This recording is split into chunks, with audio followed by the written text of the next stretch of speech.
Assalamualaikum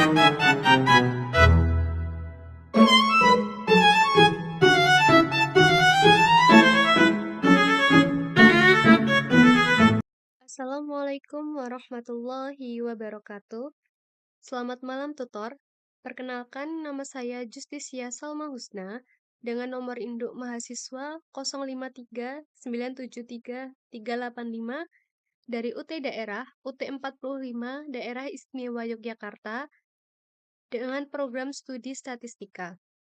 Dalam praktikum ini, kita akan memvisualisasikan bagaimana distribusi data sampel acak dari distribusi normal baku N 0,1 berubah seiring peningkatan ukuran sampel dengan menggunakan kode R. Tujuan kita adalah membuat histogram frekuensi relatif dan menimpanya dengan kurva kepadatan normal baku untuk N, 10, 100, 500, dan 1000 dalam satu jendela. Langkah pertama adalah mengatur tata letak atau layout plot menjadi 2 baris dan 2 kolom. Perintah par mfro sama dengan C2,2 digunakan untuk membagi area plot menjadi 2 baris dan 2 kolom, yang memungkinkan kita untuk menampilkan 4 grafik berbeda dalam satu jendela seperti yang diminta soal. Langkah kedua yaitu kita membangkitkan data acak dari distribusi normal baku N 0,1. Kita menggunakan fungsi rnorm, n, mean atau rata-rata sama dengan 0, dan standar deviasi sama dengan 1. Kemudian, di dalam loop, kita melakukan dua hal utama, yaitu membuat histogram frekuensi relatif dengan fungsi his data underscore n, frekuensi false.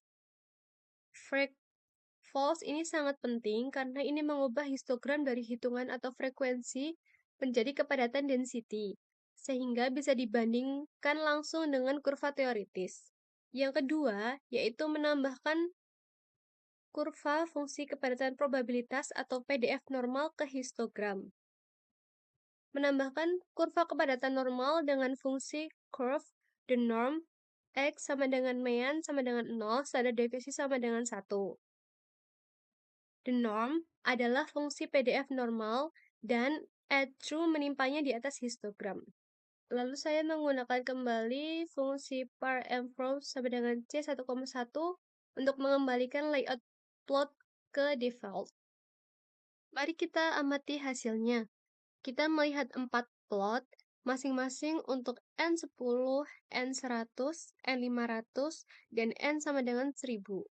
Pada N10, histogram terlihat sangat tidak beraturan dan jauh dari bentuk lonceng. Seiring meningkatnya ke N100 dan 500, histogram menunjukkan pola lonceng yang lebih jelas. Pada N1000, histogram sudah mendekati bentuk kurva kepadatan normal baku yang ideal. Batang-batang histogram hampir menyentuh atau mengikuti kontur kurva yang berwarna merah. Fenomena ini mengilustrasikan hukum bilangan besar atau law of large numbers.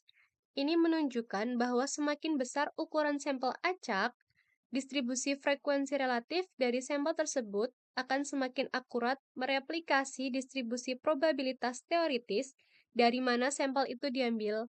Dalam hal ini adalah N 0,1. Soal nomor 2, kita akan menganalisis matriks A berukuran 4x4 menggunakan pemrograman R untuk menentukan trace, determinan, inverse, serta nilai dan vektor eigen. Matriks yang kita analis adalah matriks A, di R kita inisialisasi dengan fungsi matriks. Saya menggunakan perintah A, matriks C, lalu memasukkan data, n row sama dengan 4, dan by row sama dengan false. Ini adalah hasil print dari matriks A. Lalu kemudian kita akan menghitung trace pada matriks A. Trace adalah jumlah elemen pada diagonal utama 1, tambah 8, tambah 6, dan tambah negatif 2.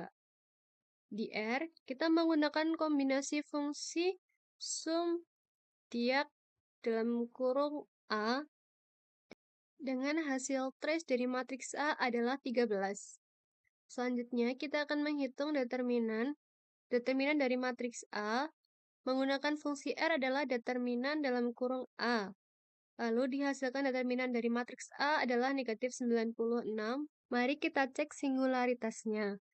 Karena determinan A tidak sama dengan 0, maka matriks A dikategorikan sebagai matriks non-singular. Matriks non-singular ini menjamin bahwa inverse-nya ada. Kebalikan atau inverse dari matriks A, fungsi R yang digunakan untuk mencari inverse adalah solve dalam kurung A. R akan menghasilkan matriks A minus 1 berukuran 4 kali 4 yang merupakan kebalikan dari matriks A. Hasilnya berupa bilangan desimal yang presisi. Memastikan A kali A minus 1 sama dengan I atau matriks identitas. Selanjutnya, hitung nilai eigen dan vektor eigen. Konsep ini sangat penting dalam analisis transformasi linear. Kita mencari nilai skalar dan vektor yang memenuhi A, V, dan lambda V. Di R, kita menggunakan fungsi eigen A. Fungsi ini mengembalikan dua komponen. Nilai eigen merupakan akar karakteristik dari matriks. Di R ini berada di eigen result false. Kita akan mendapatkan 4 nilai. Kemudian, di vektor eigen merupakan vektor yang arahnya tidak berubah setelah transformasi oleh matriks A. Di R ini berada di eigen results vectors. Dengan setiap kolom mewakili satu vektor eigen dengan nilai eigen yang berpasangan. Dengan menggunakan eigen A, kita mendapatkan solusi numerik yang akurat untuk karakteristik fundamental dari matriks A. Demikian penjelasan dari saya. Kurang lebihnya saya mohon maaf. Terima kasih atas waktu dan perhatiannya.